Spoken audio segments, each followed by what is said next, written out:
My survival is entirely due to the extreme generosity of the British government in 1938.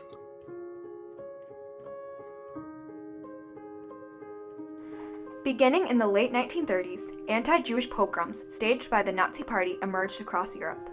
Violent and often deadly, many pogroms pushed Jewish people out of Nazi Germany. An exodus of Jewish refugees provoked a global crisis of how to deal with the stateless Jews.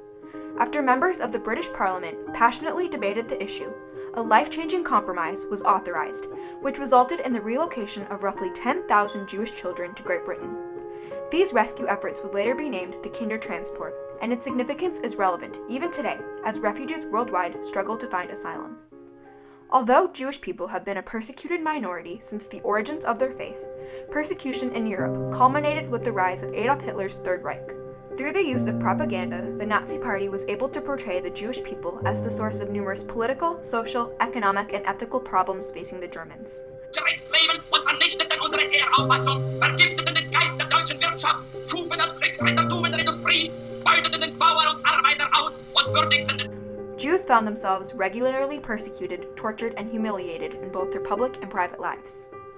No matter who you are, it's painful to be the target of someone's hatred and fear. As more and more Jews felt the effects of anti-Jewish decrees, an increasing number tried to escape. However, many remained. Many children were stripped of their right to go to public schools, parks, and restricted from entering designated areas in German cities. Parents of these children often were forced out of their jobs or had lost their property. When Hitler came, those years were horrible. And then we were away from our family. After the Anschluss, or unification of Germany and Austria in March of 1938, widespread discrimination and policies against Jewish people expanded to a much wider territory. The ability of Jews to flee Nazi-controlled lands seems severely restricted by nations unwilling to take these refugees. The United States President Franklin D. Roosevelt reacted to the refugee crisis by proposing that an international conference be held. In July of 1938, representatives from 32 countries met for 10 days in the French resort town of Evian-les-Bains. Although the representatives discussed many critical issues and debated potential settlement locations, little was resolved that would ease the plight of the Jews. Many nations feared that their economies could not withstand an influx of immigrants, and that the strain on employment would increase anti-Semitism in their nations. In October, the Sudetenland region of Czechoslovakia was added to the Nazi Empire, and yet more Jews fell under Nazi control. On the nights of November 9th and 10th of 1938, Nazi officials took part in violent pogroms, referred to as Kristallnacht or Night of Broken Glass, against the Jews living in Germany, Austria, and parts of the Sudetenland in Czechoslovakia. Because after Crystal Night, everybody wanted to leave. It was clear then that the Jews were going to be persecuted. Days after the events of Kristallnacht shocked the conscience of the world, the British Jewish Refugee Committee appealed in person to Prime Minister Neville Chamberlain, requesting that the British Parliament take action with a debate in the House of Commons. On November 21st, 1938, members of the British Parliament discussed the issue. Members expressed conflicting views about a realistic solution to the refugee crisis.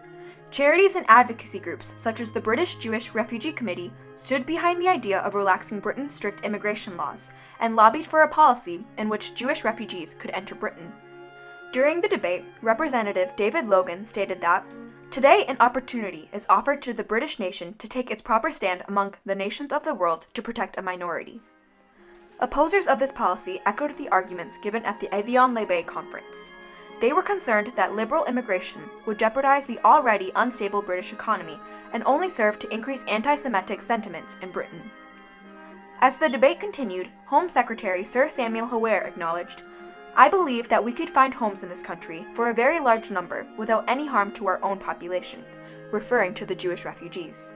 After much discussion, the members had shifted their mindset from emigration to rescue and had come to a compromise. The limited immigration of children under the age of 17 from Germany and German-annexed territories. Visa and passport restrictions were promptly lifted, and children under the age limit were able to enter Britain with a white card. The Parliament decided that children wouldn't pose the problems that adults would, as they would not have competition for jobs or need the assistance of public funds. Private citizens and organizations taking care of these unaccompanied refugee children would have to guarantee enough funds for childcare, education, and for eventual emigration from Britain. This compromise of rescuing refugee children from Nazi persecution later became known as the Kindertransport. Days after the debate in Parliament, the Movement for the Care of Children from Germany, later known as the Refugee Children's Movement, or RCM, was set up. A network of organizers within 8 countries in Europe was established, and these volunteers worked tirelessly to make priority lists of the children at the highest risk of deportation to concentration camps, Jewish orphans, and children whose parents were impoverished or already in concentration camps. On November 25, 1938, a public appeal was aired by the BBC Home Service radio program in hopes of finding volunteer foster homes in Britain. Shortly after, 500 offers were received, and RCM volunteers began inspecting potential foster homes and reporting conditions. The first Kinder saved were brought to Harwich, England on December 2, 1938, from a Jewish orphanage in Berlin that had burned down during the violence of Kristallnacht. After the first rescue, about 2 transports per week arrived in England from Holland, Vienna, Prague, Berlin, and other major cities. In June of 1939, boats began arriving daily. On September 1, 1939, World War II began when Poland was invaded. The borders were then closed and transports to Britain ceased. During its 9 months of operation, the Kindertransport saved 10,000 predominantly Jewish children from Nazi persecution. Most would be the only members of their families to survive the Holocaust. Upon arrival in England, the children with sponsors joined their foster families in London. The children awaiting homes were placed in hostels run by the RCM. As the war progressed, news spread to England about the brutal persecution and mass murder of the Jews, and it became apparent that the hope of reunifying the children with their families and their re-emigration was becoming improbable. After the war, the children looked to reunite with their families and loved ones. Of the 10,000 children that Britain took in, they said only 10% saw their parents again. In order to care for those children who were not adopted, unmarried, or under the age of 21, the Guardianship Act was passed in 1944 to ensure they were supported. Much can be learned from the Kindertransport. The road these children traveled was not always smooth. Although many were already orphans, some were separated from their families.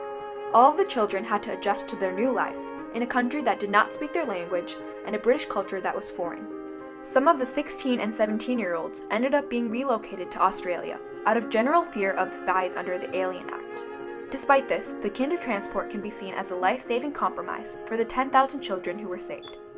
Many of these children thrived and went on to live remarkable lives, making significant contributions to society.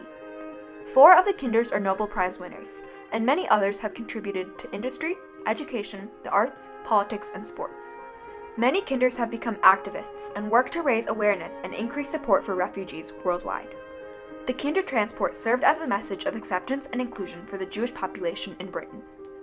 After the war, the government created a path to naturalization for the Kinders and accepted Jewish refugees without the quotas or limits that most countries placed on refugees.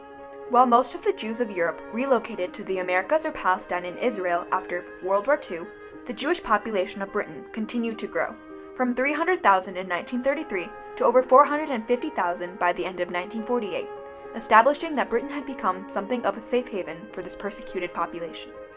The Kindertransport set a precedent of countries working together in a combined effort to solve a humanitarian refugee crisis.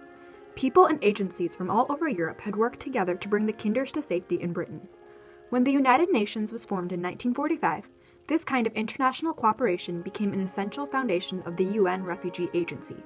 When the UN General Assembly voted to adopt the Universal Declaration of Human Rights in 1948, the international community agreed to guarantee that everyone has the right to seek and to enjoy in other countries asylum from persecution. Today, nations can learn from the successes of the Kindertransport and take in refugees from countries like Syria, South Sudan, and Afghanistan.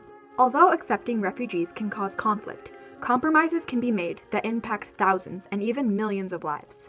According to the United Nations, we are now facing the most significant refugee crisis since its founding, surpassing even the number of people displaced from World War II.